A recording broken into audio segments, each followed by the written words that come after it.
आपने हिना फिल्म की इस हीरोइन को देखा होगा, लेकिन आजकल ये कहाँ है? और एक ऐसी महिला जिसने लाल किले पर ही अपना दावा ठोक दिया, और कैसे बांग्लादेश भारत के 5 रुपए के सिक्के से 12 रुपए कमा लेता था, जानकर चौंक जाएंगे। और एक ऐसा इंसान जिसने सिर्फ और सिर्फ 50 मिनट की सजा मिली, लेकिन कैसे, जानने के लिए बने रहिए वीडियो के एंड तक। नंबर 1, ऋषि कपूर की फिल्म हिना में अपनी अदाओं का जलवा दिखाने वाली जेबा बख्तियार को आप जानते होंगे, पर आज हम आपको इनके जीवन से जुड़ी कुछ ऐसी बातें बताने वाले हैं जो आपको हैरान कर देगी। जेबा बख्तियार का जन्म 1962 में क्वेटा पाकिस्तान में हुआ था। बचपन में इन्हें एक्टिंग करने में कोई रुचि नहीं थी और इसीलिए इन्होंने मन लगाकर पढ़ाई की और LLB की डिग्री हासिल की। लेकिन एक दिन कॉलेज में इनके दोस्त ने इनसे कहा कि तुम इतनी खूबसूरत हो तो तुम्हें फिल्मों में हाथ आजमाना चाहिए, जिसके बाद इन्होंने पाकिस्तान के एक सीरियल के लिए ऑडिशन दिया जिसमें ये सिलेक्ट भी हो गई। अनारकली नाम का ये सीरियल काफी ज्यादा फेमस हुआ, जिसके बाद राज कपूर साहब को जब जेबा के बारे में पता चला तो इन्हें देखते ही राज कपूर साहब ने अपनी अगली फिल्म हिना के लिए इन्हें साइन कर लिया। और जैसे ही हिना फिल्म रिलीज हुई तो देखते ही देखते बॉलीवुड में जेबा बख्तियार छा गई। इसके बाद भी इन्होंने कई बॉलीवुड फिल्मों की, जिसमें स्टंटमैन, मोहब्बत की आरज़ू और जय विक्रांता जैसी फिल्में शामिल थी। इनकी पर्सनल लाइफ में काफी ज्यादा उतार चढ़ाव भरी रही। इन्होंने 4 लोगों से शादी की, जिसमें जावेद जाफरी और अदनान साबिर जैसे सेलिब्रिटीज भी शामिल हैं। हालांकि बाद में इन्होंने सभी से तलाक ले लिया और फिलहाल ये अपने बेटे और बहू के साथ पाकिस्तान में कराची में रहती हैं। नंबर 2,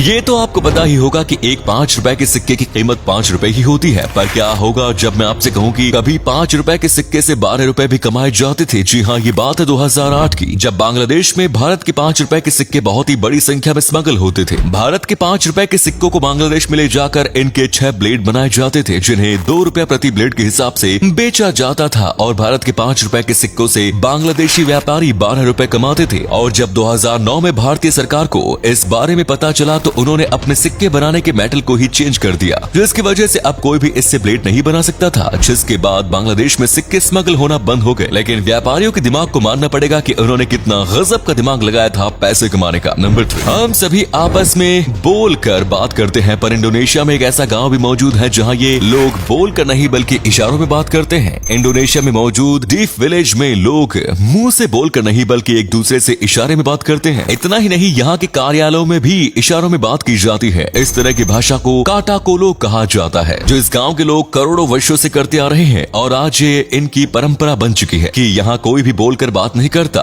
जो कि काफी ज्यादा हैरानी की बात है। इन लोगों के इस तरह से इशारों में बात करने का एक कारण ये भी है कि यहाँ के बहुत से लोग बोलने में सक्षम नहीं हैं, जिसका सबसे मुख्य कारण है यहाँ की भौगोलिक स्थिति। यहाँ बहुत से ऐसे लोग हैं जो बोलने में सक्षम नहीं है और इसीलिए ऐसा किया जाता है। नंबर 4, आज के समय में चिड़ियाघर में आपको बहुत से जानवर देखने को मिलेंगे, पर क्या आपको पता है कि साल 1800 से 1900 के बीच यूरोप में इंसानों के चिड़ियाघर भी बनाए गए थे, जिनमें इंसान रखे जाते थे और इन इंसानों को देखने के लिए बड़ी संख्या में लोग आते थे। दरअसल उस समय समाज में अछूत माने जाने वाले काले लोगों को चिड़ियाघर में रखा जाता था, जिनसे जबरदस्ती प्रदर्शन करवाकर लोगों को दिखाया जाता था। उस समय ह्यूमन जू इतने ज्यादा प्रचलन में थे कि लाखों लोग इन चिड़ियाघरों में इंसानों को देखने के लिए आते थे। और इन चिड़ियाघरों में ज्यादातर अफ्रीकी लोग होते थे, जिन्हें किडनैप करके लाया जाता था और इन चिड़ियाघर में जानवरों के साथ रहने के लिए छोड़ दिया जाता था। इन लोगों को जबरदस्ती यहाँ लाकर बुरी तरीके से मारा भी जाता था। हालांकि जब सबको एक समान हक दिलाने के लिए आंदोलन शुरू हुए तो इस तरह के जू भी धीरे धीरे खत्म हो गए। नंबर 5, दोस्तों, आपने आज तक लोगों को सालों की सजा होते कई बार देखा होगा, पर क्या आपने कभी किसी इंसान को 50 मिनट की सजा होते हुए देखा है? जी हाँ, ऐसा ही देखने को मिला लंदन में, जब लंदन में रहने वाले 23 वर्षीय शेन जेनकिंग्स ने अपने पार्टनर की खिड़की का शीशा तोड़ दिया और जब पुलिस उसे पकड़ने आई तो उसने पुलिस वालों से भी झगड़ा किया और वहाँ से भाग गए। और जब बाद में उसे पकड़ा गया तो उसने कहा कि मैं उस समय बहुत ही ज्यादा नशे में था और मैंने ड्रग भी ले रखी थी। जिसके बाद अदालत ने उसकी बात सुनी और उसे 50 मिनट की सजा सुनाई। इस सजा के दौरान उसे अदालत की तरफ से ही कागज और पेन भी दिया गया, जिस पर वो अपना माफीनामा लिख सके। हालांकि बाद में जब उसने माफीनामा लिखकर अदालत में सुना दिया तो उसे 6 महीने की और सजा सुनाई गई, जिसे 2 साल के लिए निलंबित कर दिया गया। साथ ही उसे 80 घंटे तक बिना वेतन के काम करने के लिए भी कहा गया। नंबर 6, क्रिकेट मैच देखते हुए आपने कभी न कभी ये बात जरूर नोटिस की होगी कि कभी कभी क्रिकेटर अपने चेहरे पर एक क्रीम बहुत ज्यादा मात्रा में लगाए होते हैं। पर क्या आपको पता है कि क्रिकेटर्स अपने चेहरे पर ये सफेद क्रीम क्यों लगाते हैं? दरअसल ये जिंक ऑक्साइड क्रीम होती है जो रिफ्लेक्टर की तरह काम करती है। क्रिकेटर इस जिंक ऑक्साइड को अपने चेहरे पर इसलिए लगाते हैं ताकि वो सूर्य की हानिकारक किरणों से अपने स्किन को बचा सके। इसे लगाने के बाद क्रिकेटर्स की स्किन सुरक्षित रहती है और उन्हें खुजली और स्किन में जलन जैसी दिक्कतों का सामना नहीं करना पड़ता, क्योंकि क्रिकेटर्स धूप में लगातार घंटों तक रहते हैं, जिसकी वजह से उनके स्किन में प्रॉब्लम हो सकती है और इसीलिए वो इस जिंक ऑक्साइड क्रीम को लगाते हैं। और अगले फैक्ट पर जाने से पहले इस फोटो को ध्यान से देखिए और बताइए कि आपको किस एक्टर का फोटो दिखाई दे रहा है। इससे पता लगेगा आपका दिमाग और आपकी आंखें कितनी तेज हैं। मिलते हैं आपको 5 सेकेंड्स।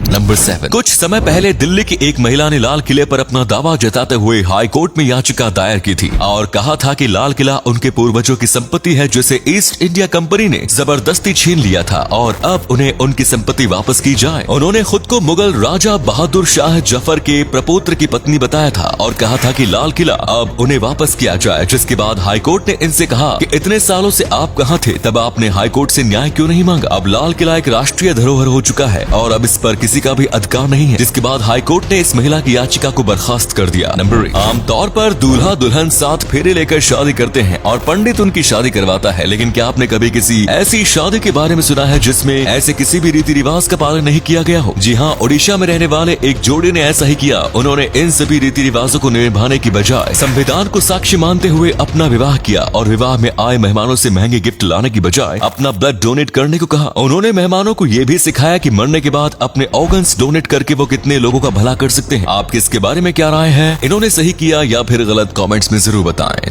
उम्मीद है आपको आज की वीडियो पसंद आई होगी। अगर पसंद आई तो लाइक कीजिए, कमेंट्स कीजिए और वीडियो को शेयर जरूर कीजिए। और ऐसे इंटरेस्टिंग फैक्ट वीडियोस देखते रहने के लिए चैनल को जरूर सब्सक्राइब करें। धन्यवाद।